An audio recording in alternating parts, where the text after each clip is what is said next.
You can't drink poison and expect somebody else to die. You gonna die because that hate, all that stuff fuels you and it'll kill you from inside out.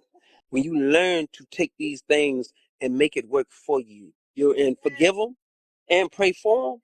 What happens is that love that's inside you, it transitions.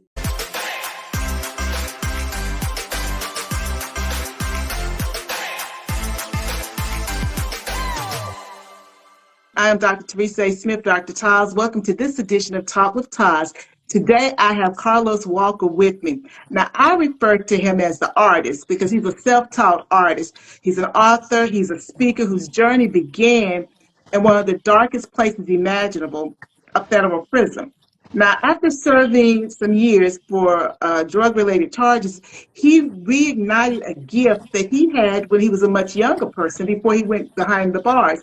And that gift, once he reignited, really changed the trajectory of his life and what his mission is now. And so I want him to share his mission and how he is making a difference in his community and how you might be able to help support his work. So, Carlos, again, welcome to Talk with Todd. Thank you for allowing me to be a part of it. All right. Well, Carlos, let us kind of go back to the beginning. When you were sentenced, what went through your mind and what stopped you from giving up completely? So, um, you said what went through my mind? Because they actually gave me 23 years. I didn't know what I was going to do. Uh, I've always believed in God, but at the time, it was a little hard. Everything that I had, everything that I possessed, uh, monetary and drug-wise, I lost it in one day. So the day that I went in, I lost over $87,000 worth of drugs and money. And for 6 months, I cried like a baby. Look, almost every day, I couldn't make this up. My mama, she one day, like after 6 months, I called home and she told me, "Boy, if you don't stop crying, uh, don't call back here." And I kind of had to suck it up. And I would say that I kind of heard God said the only thing, the main thing that you actually own, you still possess. Excuse this horn. That's And okay. that was my life. And that Uh-huh. was my life. And when I realized that I still had life and breath in my body, I also realized that even if I didn't come home till 20 years later, as long as God is with me, nothing can stop where I was going to become or end up at. But as we both know, that isn't the story. I only did 13 years, and here I am today, uh, mind blown. And And you know, you did ask a question. You did ask me what God. and I, So, yeah, and I said, what stepped you from giving up? And I like the way you phrased that, Carlos, because what I was thinking, as you said, you were really giving 23 years, but you only served 13 years. mhm. And think about what God did, because He helped you to understand the thing that was most important. You still had it, which was your life. Life. Mhm. Now, being in a place that unfortunately is designed to, let me see if I really want to say this. Well, how do I want? Well, you were in a place that can be quite a struggle. I'll say it that way. What was that moment or that spark that started you on this rebuilding of your life? So the moment that happened, my parents, they came to see me, and they were elderly. So when I got locked up, they was like 63 and I think like 66, 67. And what ended up happening was I took and my parents came to see me. I thought they was gonna die. Just looked sick, and I had to watch them get older as time moved forward. So Yeah. I went back to the cell and I got on my knees and I asked God to give me something that'll help me make money where I never sell drugs again. And I told God, I said, if you do, I tell the world about you. And the next thing that happened, probably about about 2 months later, I'm walking on the compound. So I had been studying Black history, so I am going to say that Black history was a major piece of my change when Hmm. I got to understand that our people had went through too much for me to be where I'm at, but I Yes, sir. did need to be where I was at for my journey, not everybody Mm-hmm. else's. Mm-hmm. But if in my journey, or as Joseph said in the Bible, he said, "You he told his brothers, you meant it for evil, but God meant it Good. for good," and he said that it may save many. So when you or when anybody, not just mine was just prison. Some people out here go through their own prisons, but it's in their minds, it's going through relationship, it's going through sickness. And in my journey, I had to go endure because this is where my pressure was at. But as we know, pressure creates diamonds. As Mm-hmm. we also know, prisons create pearls. Yes. Because a piece of dirt don't do nothing but go into a clam's mouth, and what happens?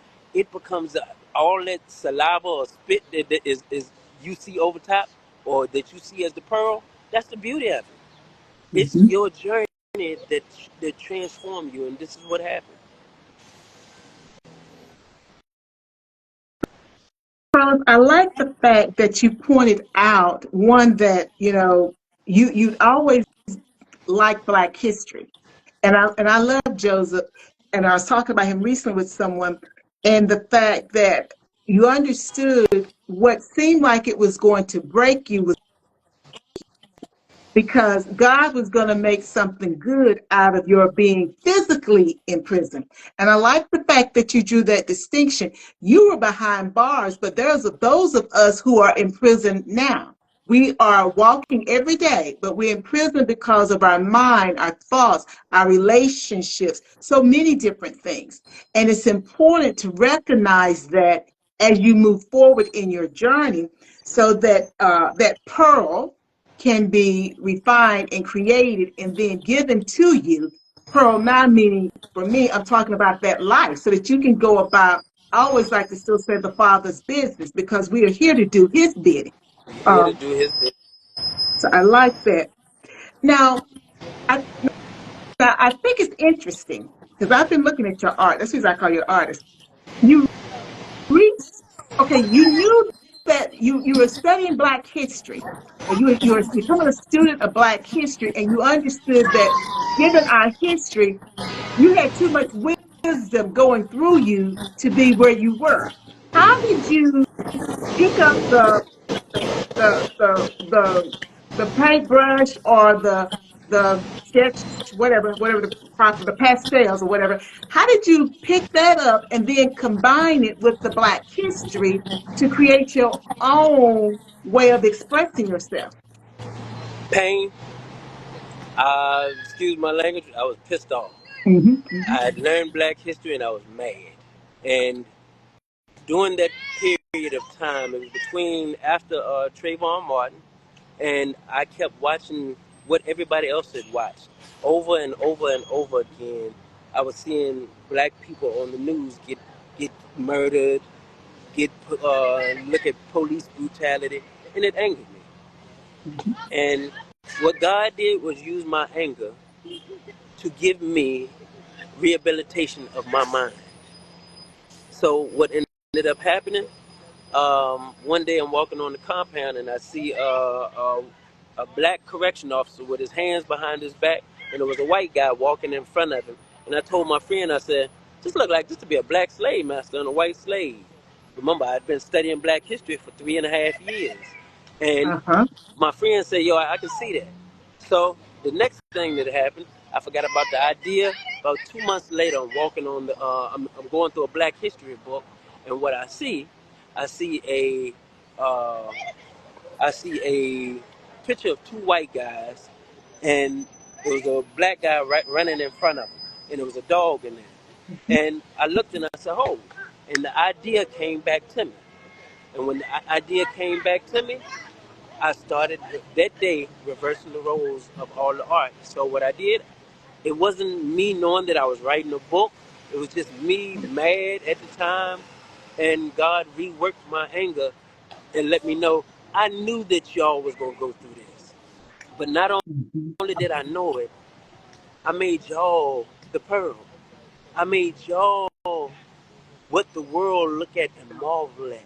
Because don't nobody else, our music has changed the world. Everything Mhm. that we have created, from the Yeah. stoplight, doorknob, door ironing board, Yes. the counters in stores, the motor, the cell Mhm. phone. All of Mhm. this is what y'all created within your pain. You got to Mhm. remember, some people didn't even think that we would still be here. They thought we would still be in some of them old slave masters thought we would be slaves forever. Yeah. And here we Mhm. are doing way beyond what they would have thought or imagined, because that's how God took us and transitioned us. And I got to kind of refocus my mind, and I realized that, hey, all things work together for the good of those who love God and are called according to his That's good. purpose. And we have purpose.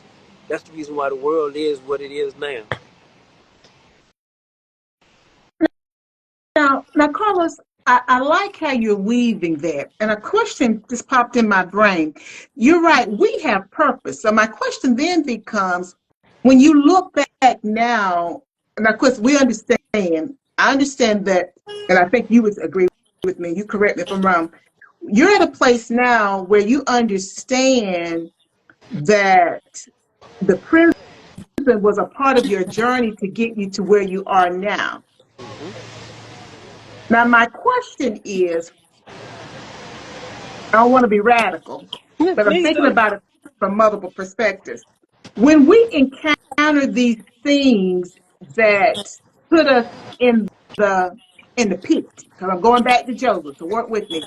When we encounter these things that put us in the pit, of course we have free will, so we make a decision. Hmm. But are we encountering these? And we know big picture. We're always encountering these things, a part of God's plan.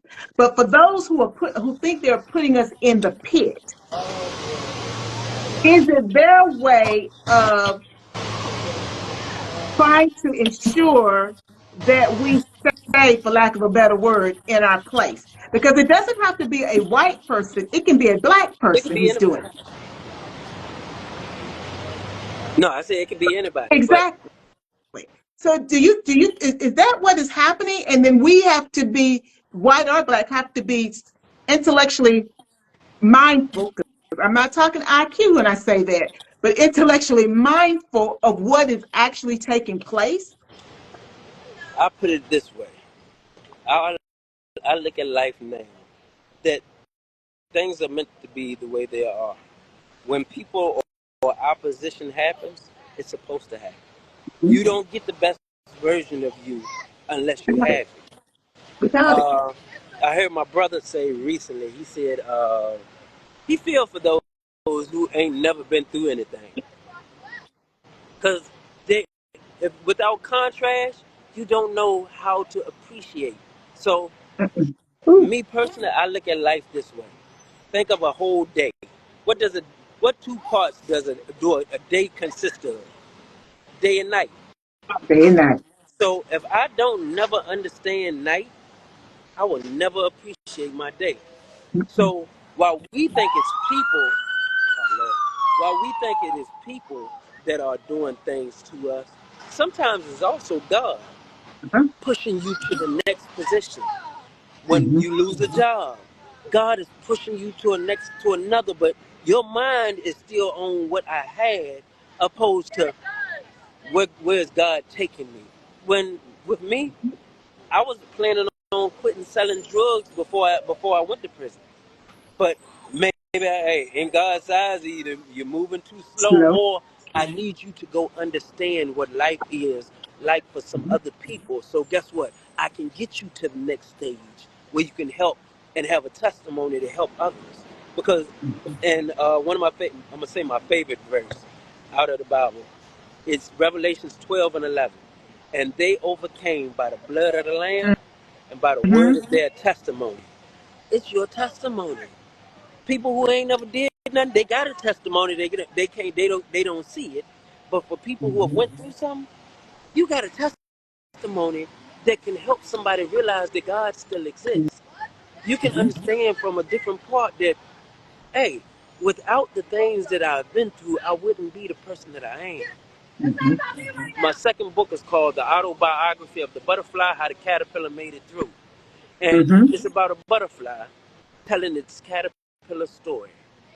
If you never share your caterpillar story, nobody get to see how powerful God has been in your life. So thank God for all those who may have, in my mind at that time, was hindering me. I thank God for them. Yes. I thank God for prison today because guess what? Yes. Yes, it I may have hurt some people being there, but Mhm. look at what I am now. My parents got to see me a better person, but not only just a person with a mission is trying to help save our youth, help Mhm. not just help inspire our elderly or anybody around my age. As long as Mhm. you got breath in your body, you can do things that you would not even be able to imagine. Well, thank you for mentioning the autobiography of the butterfly, but I want to go back to walk a mile in our shoes. What if? The walk a mile in our shoes. So, when did you realize that you had a series, that you had a book there, or you had a work that would make a difference in our community and in our youth eyes? Because again, I always like for our youth to see multiple types of individuals. You don't have to just be an athlete. You don't have to be just a performer, an actor, or a performer. There are so many ways that you can make an impact, and the more role models they see, the more I think it expands their minds. So, when did you realize that you had something very powerful in the walk a mile in our shoes? Sitting in prison.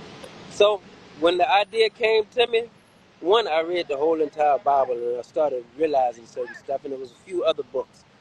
As a Man Thinketh by James Allen, Think and Grow Rich by I think it's Napoleon Hill. I read these books and it started changing my mindset. But sitting in prison, I heard God say three things. This was in 2014. You're going to leave prison early. The world is going to see your artwork and that you are a millionaire. And I'm sitting in prison and I'm like, how? But I believed it. Mhm. I started believing it, but I started speaking it back to myself. So 15 times a day for a year and a half, I would say, I'm leaving prison this year. The world is going to see my artwork and I am a millionaire. And what ended up happening, it started reframing my mind. But in prison, they would allow us to have art shows. And I would put my art in there and I would go down there and I would watch people all day long look at my art and marvel. Some of them be like, oh, some of them be like, they would love the art. And I realized that this is something that I want to be as an artist. Mhm. So while there, I ended up writing three newspapers, all black newspapers, the Miami Times, the Florida Sentinel, and then there's one called AFRAM in Texas, African American. I forgot the name of it, but I wrote them, and all three of them put my art in their newspaper. And I started telling my sister them. I said, "Look, I'm gonna be a millionaire." I would tell them over and over, over and over. One of my sisters, she do newsletters, and she wrote one day. She said, "I got tired of hearing this boy say that he was gonna be a millionaire until I seen his art in the newspaper," and she became, I would say, my first believer. And I even had one of my roommates while I was in prison. Excuse my language. He said, "Your artwork ain't gonna be shit," and it hurt. But I'm glad that he said it. But I'm glad for the most part that I did not believe it. Because if I had believed it, I would have quit doing that art. And there is over, I would say, 11,000 something people that would have never met me, received my book, or that I have somewhat inspired even in their lives right now, where they always tell me, "Hey, I appreciate you. Thank you for the words." But it was God allowing my light to shine. Mhm. So, this little light of mine I'm gonna let it shine. Let it shine. Let And it you got to shine. remember, it's a Bible verse that goes with that. It says, "And let your light so shine among men that they may see your good works and glorify God, God. which is in heaven." So my only influence is to do what I promised God, and that was to let the world know how I got where I'm at. Ooh. Well, I try not to do too many of these ugly cries these days because you see, it just touches me. And I love the fact because people need to hear this more often that, and it's about a mind shift when you can look back and be grateful of what someone did. So when you talk about your roommate in prison saying, "Oh, and that ain't gonna be nothing. Ain't nobody gonna come look at this stuff," however you phrased it, you didn't take that in. You used that to continue to fuel you and motivate you. And now when you look back on it now, that was a part of your journey to help you get to where you are this moment and the 11,000 plus people who you've been able to help with your work. So to me, that's something that I want folks to take away. Don't always get upset with the people because No, you're right. It's that pressure that's pray for them. refining you that's making that pearl. Pray for them. Look, I understand more now when Jesus said, "Pray for those that despitefully use you." One, I also learned you can't drink poison and expect somebody else to die. No. You gonna die because that hate, all that stuff fuels you and it kill you from inside out. But what happens is when you learn to use it as fuel, when you learn to take these things and make it work for you, you're in forgive them and pray for them. What happens is that love that's inside you, it transitions. Mhm. It really does. Now, there are probably some folks who are watching that they may feel that they've lost too much. They've already lost too much. They've made too many mistakes. What would you say to that person who feels that it's too late for them to make a change? I would tell them to study people. So the KFC guy, Colonel Sanders. He was in his 60s when he became a millionaire. Mhm. Um, they said most people who become millionaires don't do it till they 50. These days, yes, you are having young people do it, but they are immature with it as well. Mhm. I would tell anybody, grow a plant and know this: you're never too late. When you're meant to bear fruit, you'll bear fruit in your season. My brother recently said he heard a pastor say this: it's 5 seasons in a year, or he says 5 seasons in your life. And I was like, I'm thinking, but he says winter, summer, spring, fall, and then there's due season. You are Mm. due to be fruitful and multiply. And when it said it, it wasn't just talking about babies Uh-huh. and young people. It was talking about your thoughts and your ideas. We are like trees. I Mhm. learned, and I learned this personally, that trees don't eat fruit. People do. So the tree don't eat the stuff that it produces. Mhm. People nourish from those trees. And what we are called to do is be fruitful and be able to help everybody else from the fruit that we bear. And your season is coming. So don't give up, because guess what? If you give up, you forfeit everything that God has for you. I refuse to give up because, hey, I heard some. I've seen 2 of the 3 things that I named off that I heard God tell me. I would leave prison early. I left 4.5 years early. Mhm.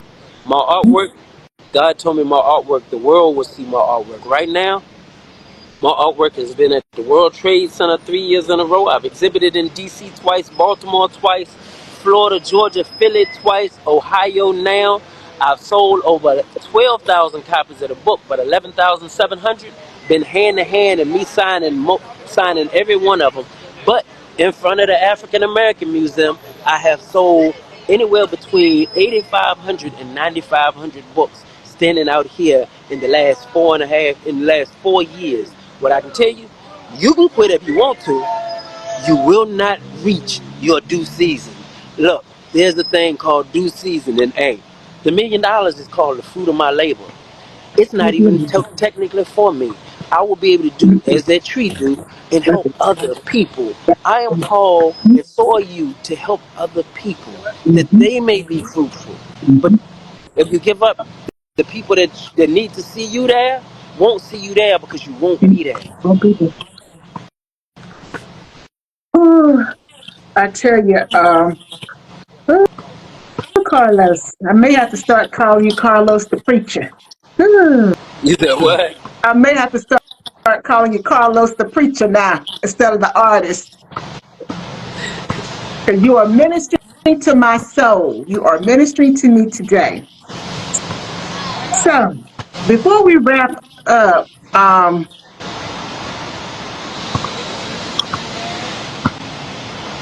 you've already told them they need to do their planting and understand that when they plant, they're not planting to bear fruit for themselves. They're bearing fruit for others. And I think that's a good analogy, and it's actually what we're doing. If you could tell Carlos, if you could go back now, if you could look back and tell that the younger man, right, as he's about to make the decision to start, selling drugs or whatever, if you could tell him anything, because you know what he felt, you know why he made the decisions that he made, what would you tell your younger self? Keep going because it's gonna help you later on. Don't stop.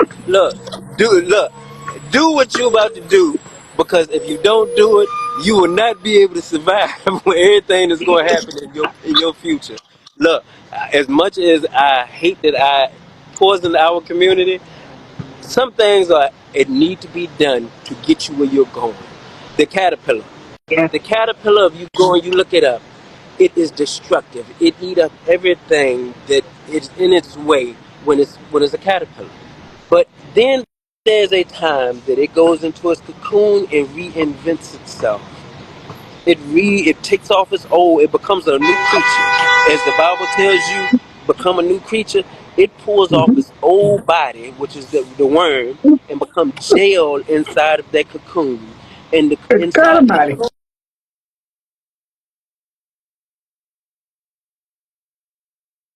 cocoon, it cannot do anything. The only thing that it does in the cocoon is sit there. But it's transforming. Know that you are always transforming. Trust God, trust the process, and what I promise you, you'll come out with wings. But when you do, go back and tell everybody else how God did that for you. Because that is what everybody needs to know. I understand people only have anxiety because their spirit is weak. People are, when you learn to build and work from inside out, not outside in, most people are dealing with outside in. They're looking at the physical and saying, hey, things are messed up out here. And what your physical is telling your mind or your mental is that everything is messed up. And it's telling your emotions everything is messed up. But your spirit is too weak to understand, hold up. God told me I am wonderfully and marvelously made.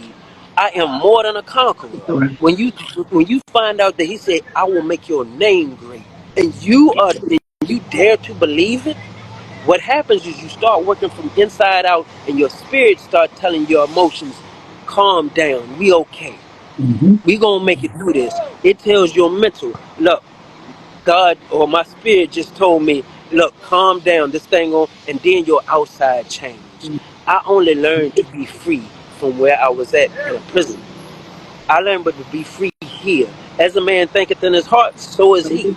Learn to rework your mind, change your perspective, and what God will do is change your reality. Because hey, there's two sides to every coin. Mm-hmm. You have a heads, you have a tails. We're gonna call the heads positive, tails negative. And it's the one I focus on because I can't see both at the same time.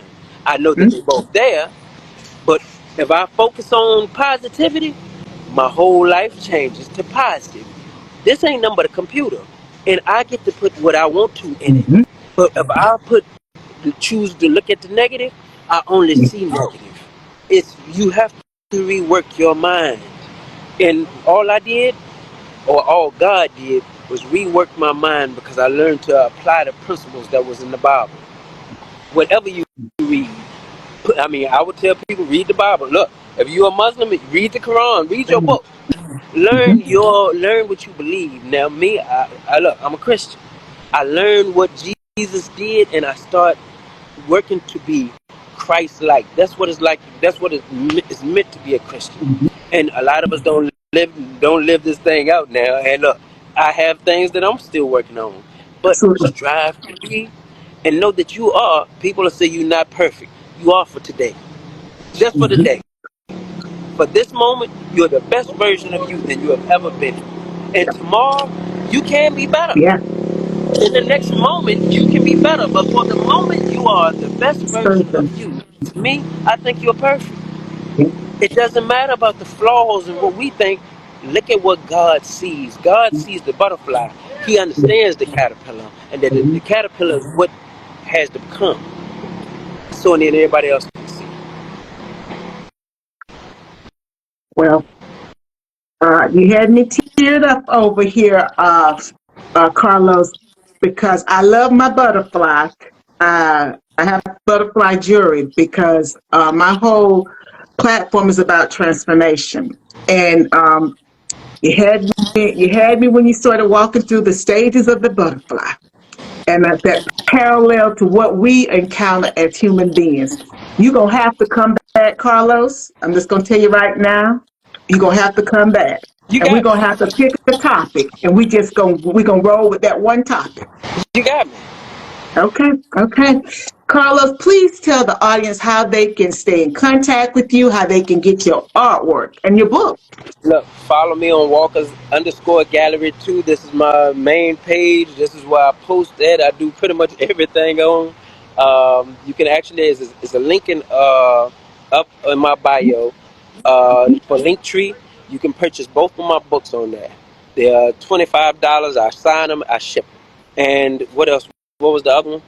Well, Oh, you tell, artwork. yeah, And your artwork. artwork. So if you want to purchase art, DM me. You can call Okay. me. I think my number is on there too. Call Mhm. me. I love to talk to people, and I have a lot of artwork. Now, I don't sell the artwork that's in What If, but what I do, if you like a piece that's in there, I'll create you one personally for you because that is what I do. I only make one of ones. I watch God. God only make one of one. Even twins are one of one. They just look alike. Oh, that's a whole another story. Ooh, Jesus. Mm-hmm. Mm-hmm. That did something to me too. Yeah, he only made one.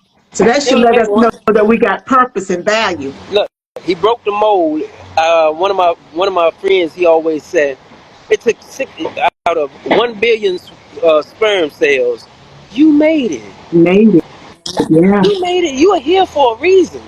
Yes. Don't look. Don't waste this, and don't get upset at the experience. Mm-hmm. I don't care. Look, most people have never had a whole bad day. You had a bad moment.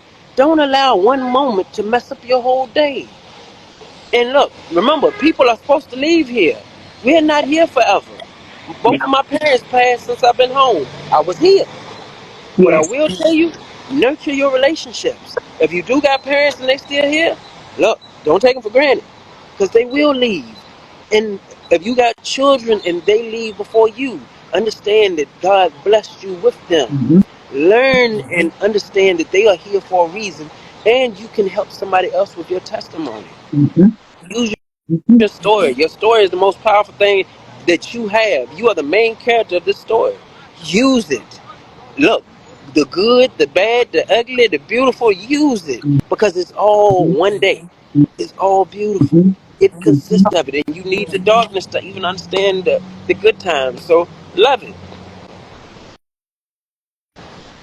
Well, Carlos, I think that's a good message to wrap up the end of anyone's week, because weeks don't have to be days. Anyone's experience.